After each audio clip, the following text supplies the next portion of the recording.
Hello, hello! Kamusta sa lahat? Meron po akong i-share na video sa inyo. Sana magustuhan nyo.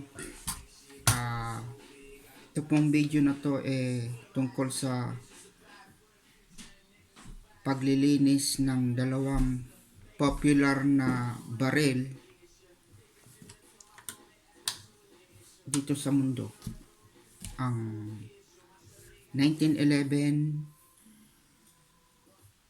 chambered in 45 ACP at saka yung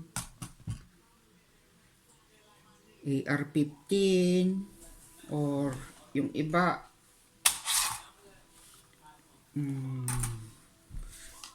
M16, halos parehas po, M16, AR-15.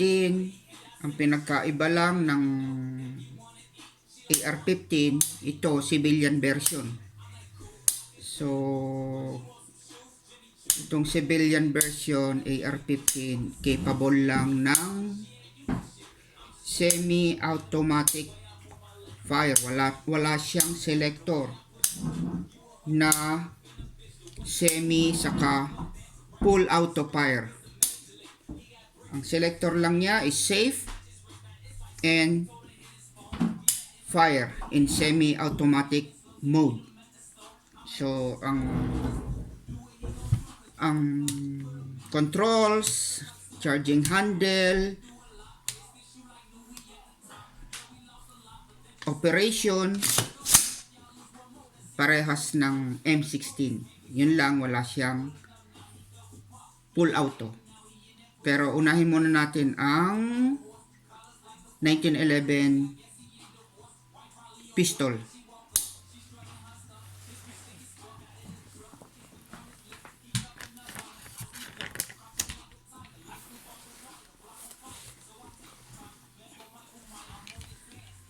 Ito ang 1911 pistol. Chambered in 45 ACP. Nung unang inimbento yung 1911, originally chambered siya sa 45 ACP. So usually pag nakita ng mga tao na may hawak ng pistol, yung namamaril o yung bumabaril o yung nang hold up, agad sinasabi nila, oh, yung mama may hawak na 45. So ito. Pero sa ngayon, hindi po lahat ng 1911 is chamber in 45. So ngayon lahat ang 1911 is chamber in different calibers. Tulad po nito, parang 1911. No, talagang 1911 to. Ang operation,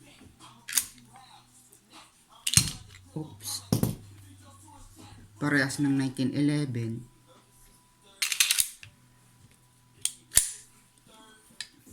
Ang size,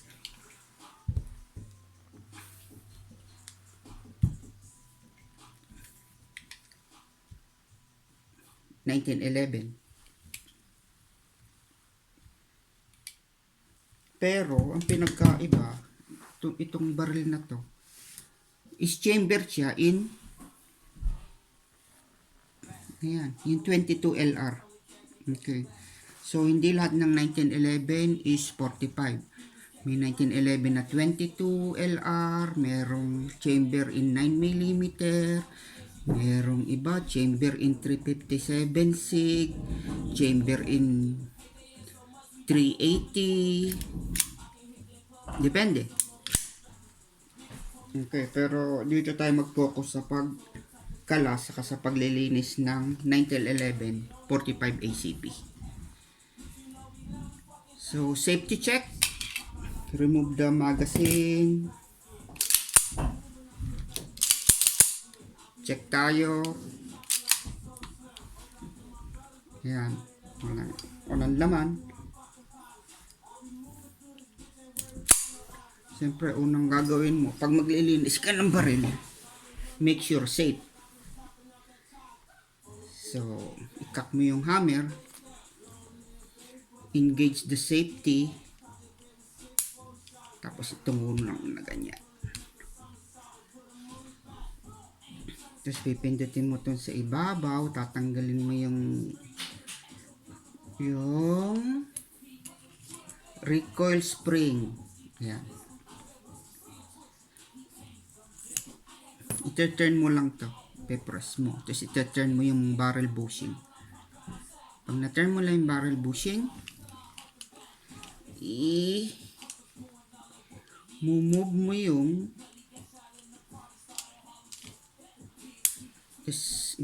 yung slide paatras. Tapos ililinya mo yung yung slide stop. May slot po dyan. Papantay mo lang, tapos pipindutin mo. Ayan, maalsa na yung slide stop or slide release, whatever kung anong tawag yan. Yan, tapos move mo lang forward. Yan, tatanggal mo na yung slide. Tapos ito yung full length guide rod.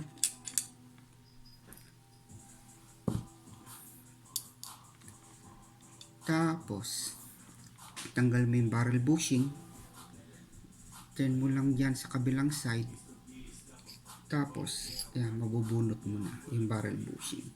Pag nabunot mo yung barrel bushing, yan, mabubunot mo na yung barrel nya.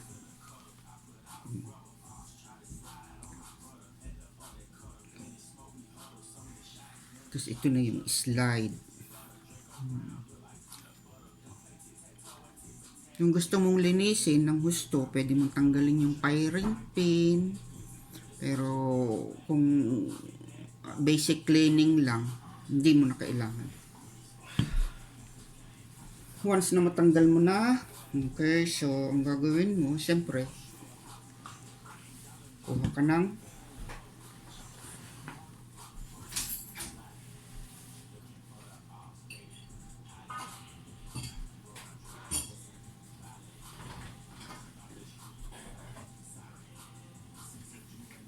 hindi kumuha lang ako ng panlinis, kalimutan ko.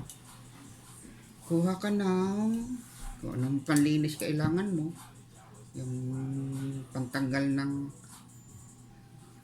dumi, yung mga powder residue, just sprayan mo yung slide.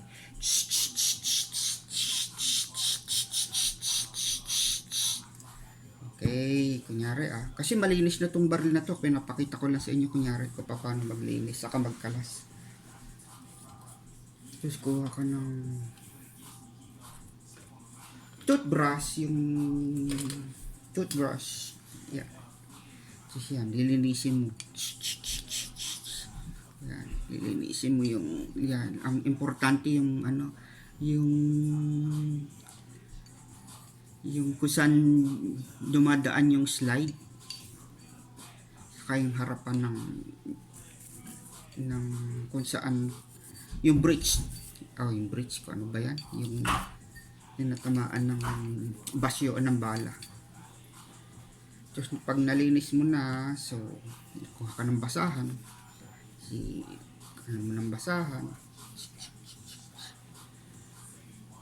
dali lang na malinisin yung slide kasi one piece of steel lang yan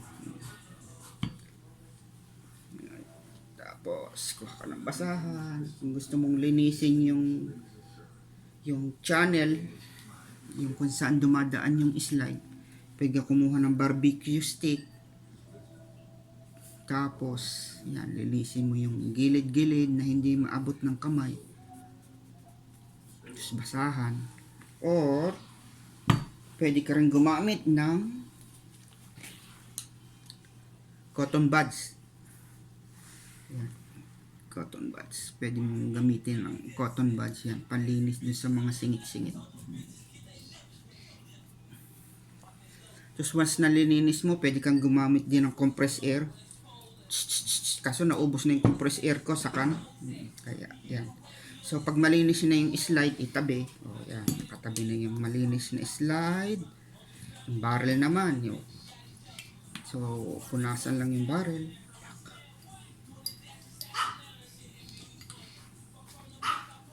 Tapos kukuha ka ng patch. Kuha mo ng patch.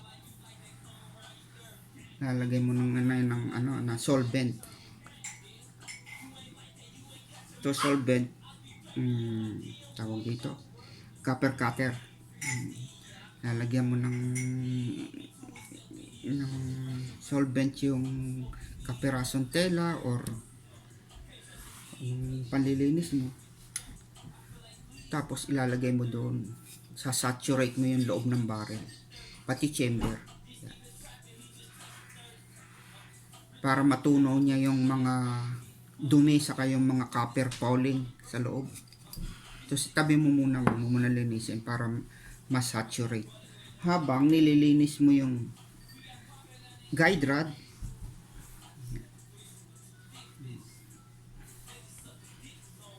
linis mo yung barrel bushing. Sige, linis. Ito, madali lang naman linisin to, basahan lang. Ganyan. Tapos itong recoil spring, saka itong kalimutan ko ng tawag dito. Ito yung dumadaan dyan sa guide rod. Kasi ito yung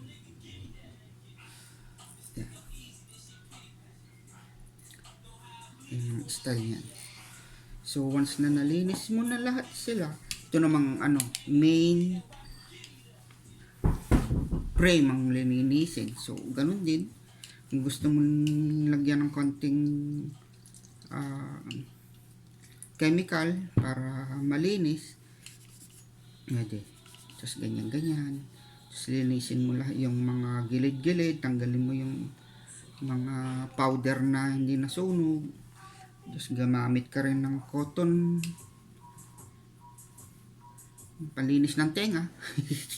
Itong ginagamit ko para makuha mo yung mga singit-singit. Yan, linisin.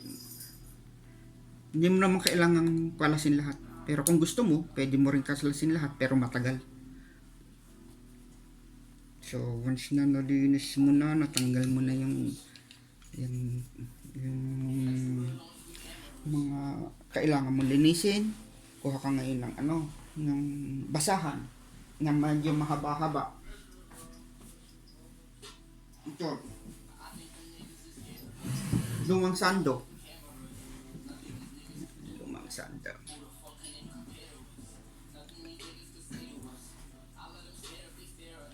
Tapos ipasok mo ron kabila. Yan, ganyan, ilagay mo sa loob. Kaya kagatin mo. Yan, para malinis mo yung loob ng kung saan dumadaan yung magazine. So ayos na, malinis na slide. Malinis na yung frame. So balik tayo ngayon dito sa barrel na nilagyan natin ng copper cutter na soak na. Sunod na natin gawin, sasalaksakin naman natin itong brush. Sasalak mo, ganyan mo lang sa 2, 3, 4, 5, 7, 8, 9, 10. Yan, kapapansin mo, makintab na yung loob, natanggal na yung mga dumi-dumi. Pag natanggal na yung mga dumi-dumi, kunin mo tong pantusok. Paano ba to? Bore cleaner. Tapos kuha ka ulit ng bagong panlinis, yung tuyo. So sasalaksak mo na para matanggal yung chemicals na nilagay mo. Yan. Tapos palitan mo kung madumi, kuha ka ng bagong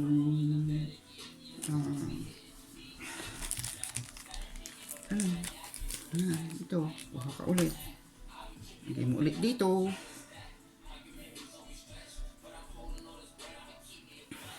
Tapos, salaksak mo hanggang sa wala nang matira.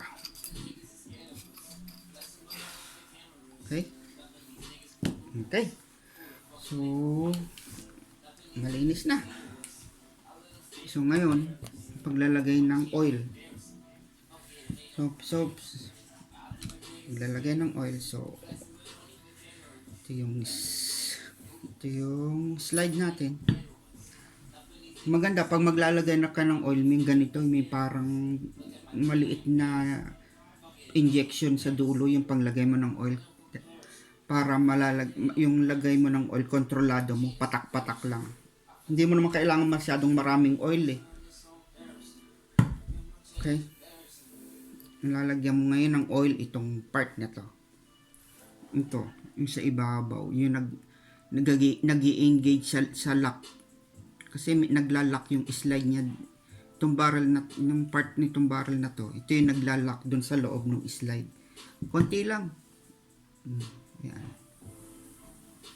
Tapos pwede mo ring lagyan ng konting oil yung mismong barrel.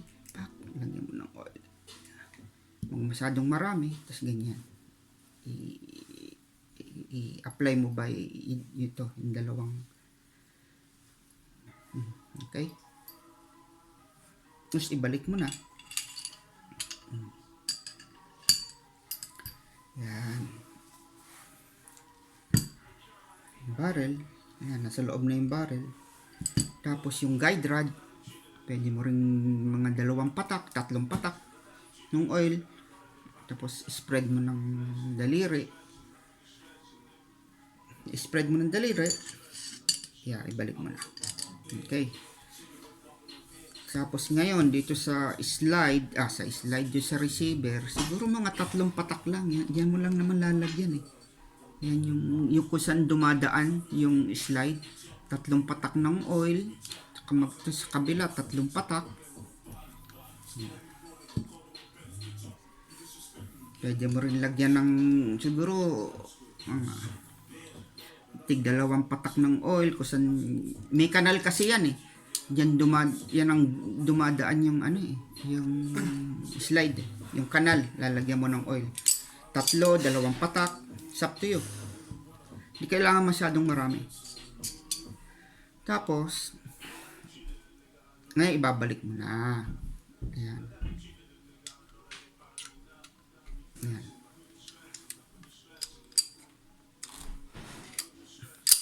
Okay.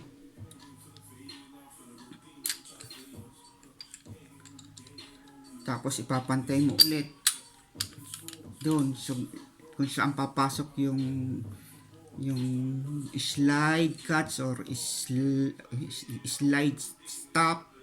Tapos papasok mo to. Yan. Pasok na. Tapos forward mo ulit yung slide. Okay. Yan na. Tapos itungo mo ngayon yung barrel. Okay. So, ibalik mo itong recoil spring. Ilagay mo muna pala itong bushing. Itong bushing, pwede mo rin lagyan ng 1 patak ng oil. Tapos spread mo ng daliri. Tapos ibalik mo. Yeah.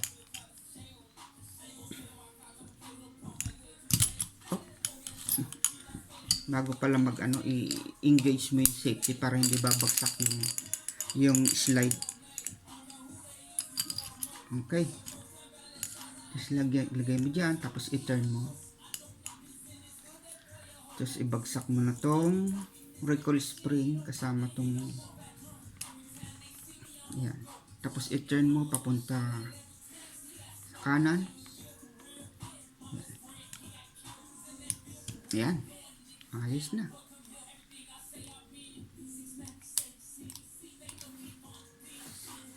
So, malinis na siya. So, safety check. Check yung kung maganda ba. Yan.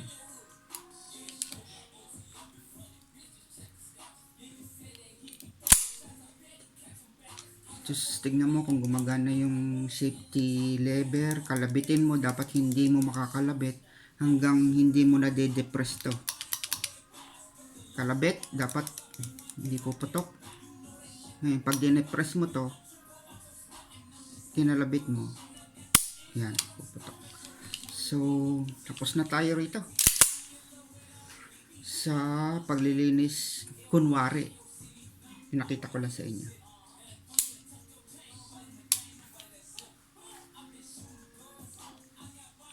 So,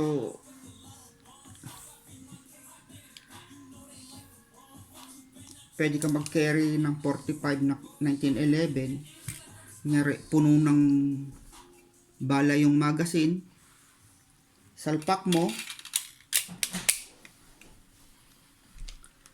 Tapos, kung kailangan mo na gamitin, so ang gagawin mo lang, siyempre, kunyari, may bala na sa loob. Ang gagawin mo, may puno na ng bala yon, may walo sa loob. Irak mo lang yung barrel. So, ready to fire. Yan, isa condition yan sa pagkikerry ng 1911. Walang laman yung chamber. Tapos, puno lang ng bala yung magazine. Medyo mabagal dahil siyempre magkakakape. Kung kailangan mo na, kunyari duty, pulis ka or sundalo ka, medyo mabagal. Pwede rin puno yung magazine mo, tapos maglagay ka ng isa sa chamber. So, may chamber load ka, tapos puno ang magazine. So, 8 plus 1, so 9 rounds. Tapos naka-engage yung safety. So, medyo lang, nakakakaba lang. Siyempre, hindi mo alam, baka ma-disengage mo yung safety, tapos makalabit mo, pumutok, nakasukbit, sabog yung itlog mo, kaya sapol yung paa mo. So, it depends kung paano ka magkikerry ng 1911. Kung gusto mo mag-chamber o wala sa chamber. Pero dito sa amin, I don't care. Kaso, dahil hindi naman kami allowed dito mag-carry ng baril sa labas sa shooting range lang. Kaya, wala akong pakialam kung sa mga carry condition na yan. Kasi may mga condition yan 1, 2, and 3 yata. Pero yun lang.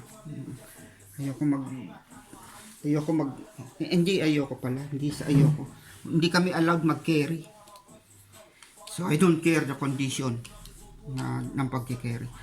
Okay, tapos tayo dito sa 1911. Dito tayo sa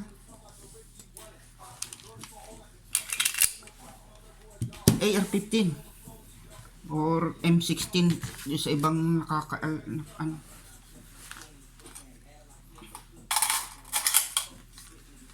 So, ito yung typical na AR-15. Magka-partner to Ano naman yung AR-15, yung ito, saka yung 45 na 1911, yun ang partner sila talaga Mga military, di ba? Ito yung parating. So, release the magazine, safety check.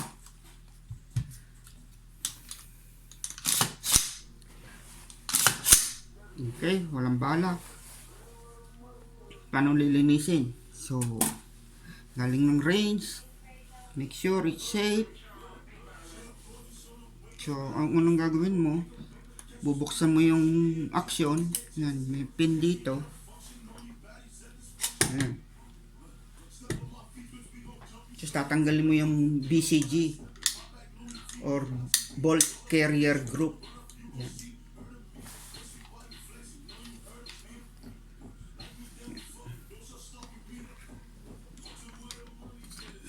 Yan, tatanggal yan. Ito. Tapos tanggalin mo na rin tong charging handle. Ngayon, kung gusto mong tanggalin na parehas, pwede rin. Para mas madali-dali, tanggalin mo na. Paghiwalayin mo na parehas. Diba? Yan, magkahiwalay na sila. Tabi muna natin tong lower receiver. So pag tinanggal mo na yung BCG or ball carrier group, so nandito yung bolt niya, pwede mong tanggalin. Dali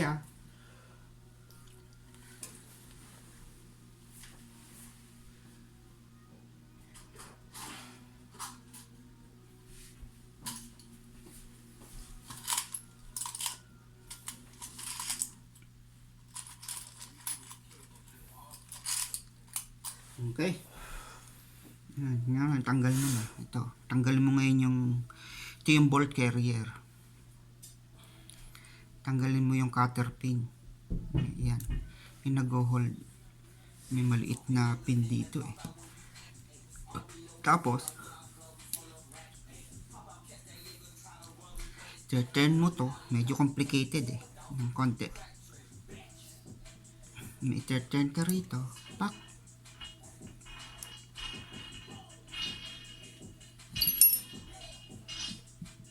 Yan. Yung parang tapos labas mo ulit.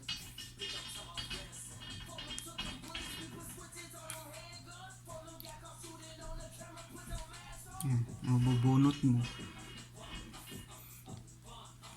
Yan. Makukuha mo na yung bolt niya. So, sprayan mo ng degree yung panlinis para matanggal yung mga carbon. Yan. Tapos yan, linisin mo ng sipilyo. Yan.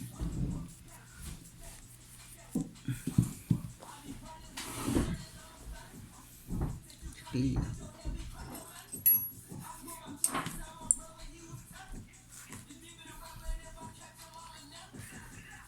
Nilinis mo na ng sipilyo, yan, nilinisin mo ngayon ng basahan. Basahanin mo. Madali lang na malinisin. Tak. Linisin mo. Kaya kung meron kang brush, pwede mo rin siyang tirahin ng brush sa loob, yung pipe cleaner. Ayan. Tapos tong charging handle, simulan. Tapos itong upper receiver, ganun din, lilinisin mo. Kuha ka naman ng ito, yung panlinis ng barrel ng 22. Actually ang AR-15 o M16, ang bore diameter niya 22 caliber lang. Kaya any cleaning, yung panlinis mo ng 22, pwede mo palinis ng AR-15 or M16.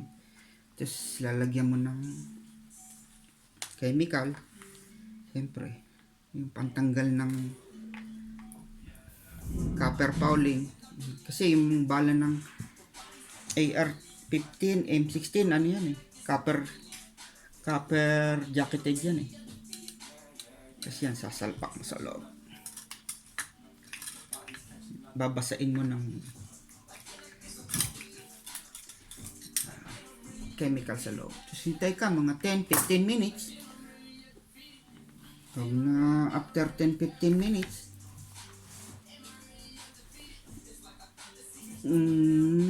after 10-15 minutes, kabitan mo naman ngayon ng para ka naglinis ng ordinar ko. Paano ka naglinis ng barrel? Yan, sasalpak mo lang tong brush na panlinis. Siguro mga ilang pass, siguro sabi mo na 5 hagod sa 2, 3, 4, 5. Okay. Tapos tanggalin mo na. Palit mo naman to. Lagay mo ulit ng malinis na panlinis.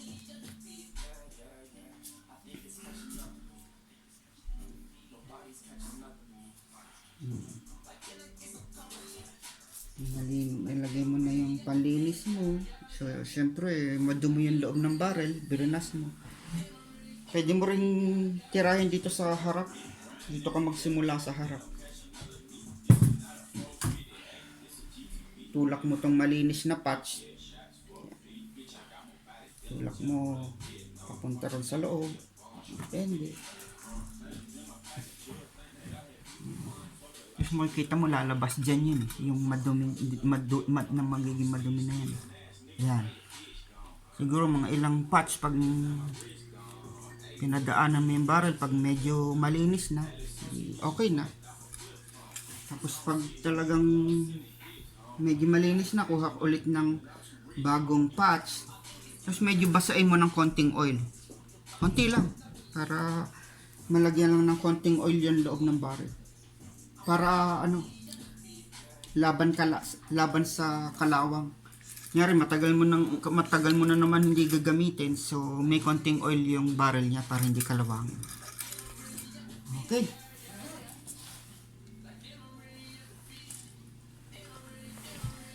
Tapos ito yan sa loob, mga basa-basahan lang, cotton buds. Pwede ka rin gumamit ng maliit na Tiyaniin mo sa loob. Yan, linisin mo yung mga singit-singit. Tapos compress air kung meron ka. Ayos. So malinis na. Itong lower receiver. Yan.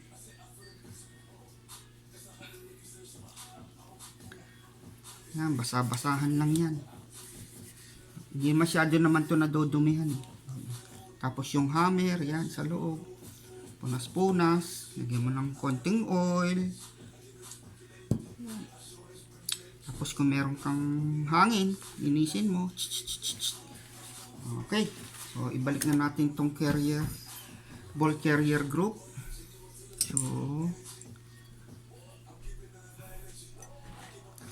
ang gagawin? So, ibalik natin to.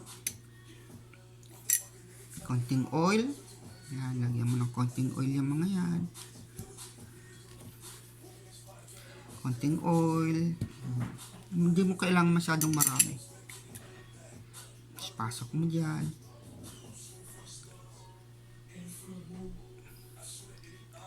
Tapos itong cam, babalik mo. Tapos i-twist mo.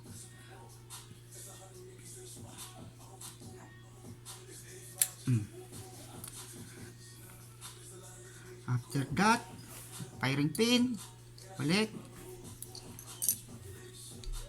Okay. Tapos yung cutter pin na nag-hold ng firing pin, balik.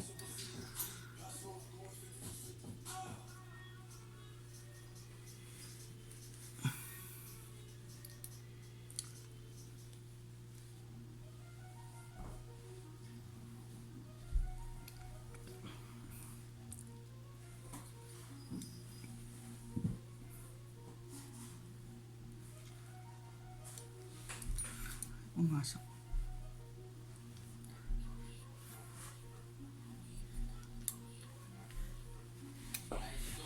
Dali ah.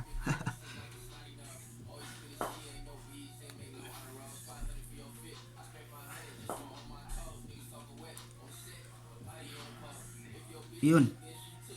Okay.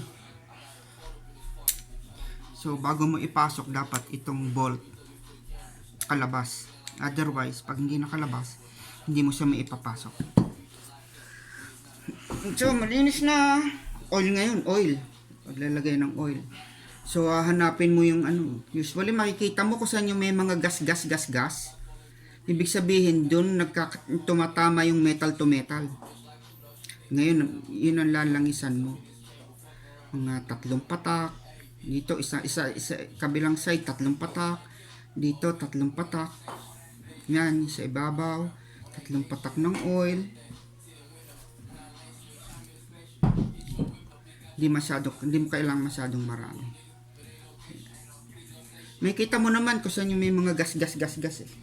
Doon mo kailangan lagyan ng oil. Yung hindi tatamaan, pero pwede mo rin lagyan ng konting oil, tapos spread mo ng kamay, ng daliri.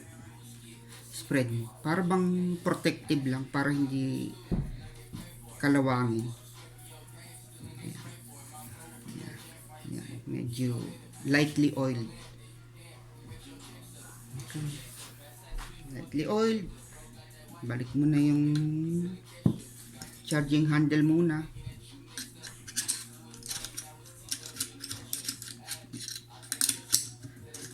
Tapos ng charging handle, ito na yung BCG or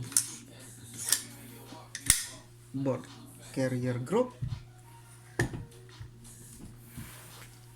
Okay, so kung mo tong lower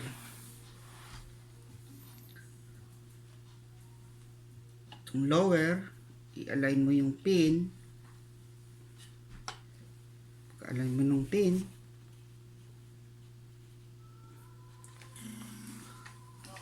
siguro mas madali kasi hindi ko madalas tinatanggal to eh.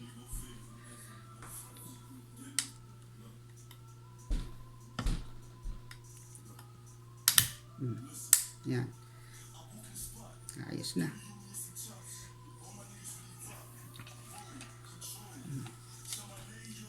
Yan. Okay. Tapos function test. Tingnan mo kung okay ba.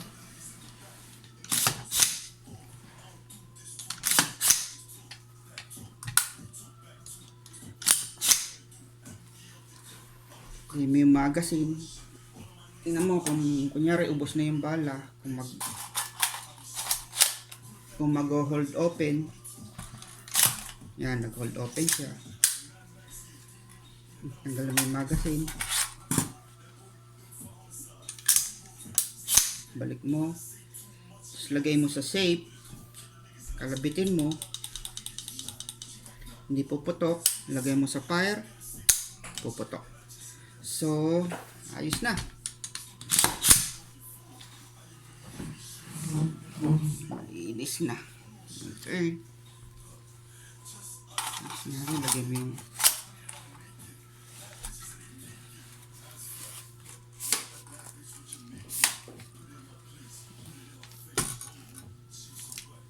okay, ganun lang paglilinis ng AR or M16, paras din yun.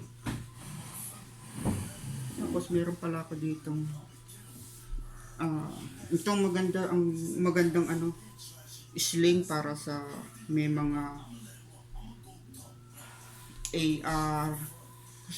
Usually tawag sa atin ito sa atin baby Armalite, di ba? Pag may nakita kong may ganyan, o yung sundalo naka baby Armalite. Ito yung magandang sling para dito sa, pakita ko sa inyo, para sa AR or baby Armalite kung tawagin. Maliit lang siya, handy, dito lang, nasa dibdib mo yung pinakadulo. Tapos push button, kakabit mo lang dito, diba? Kaganyan lang sa'yo.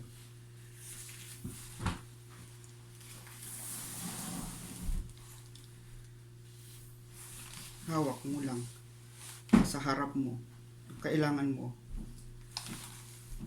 ready. Hindi katulad kung nasa likod mo, tagal ka bago magkapag-engage. Yung hawak mo pa, di ba? Pwede ka nang yari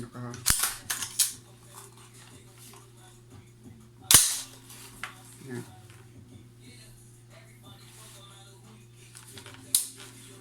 Lagyan natin sa safe. Pack. Safety of fire. Ibang ganda. Oh, dito lang naka. Okay. So, sana nagustuhan niyo yung video sa pinakita ko sa inyo.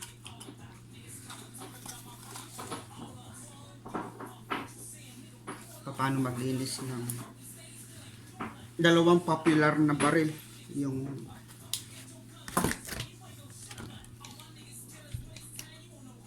(1911) at saka AR-15. Okay, hanggang sa susunod. Salamat. Thank you sa panonood. Bye.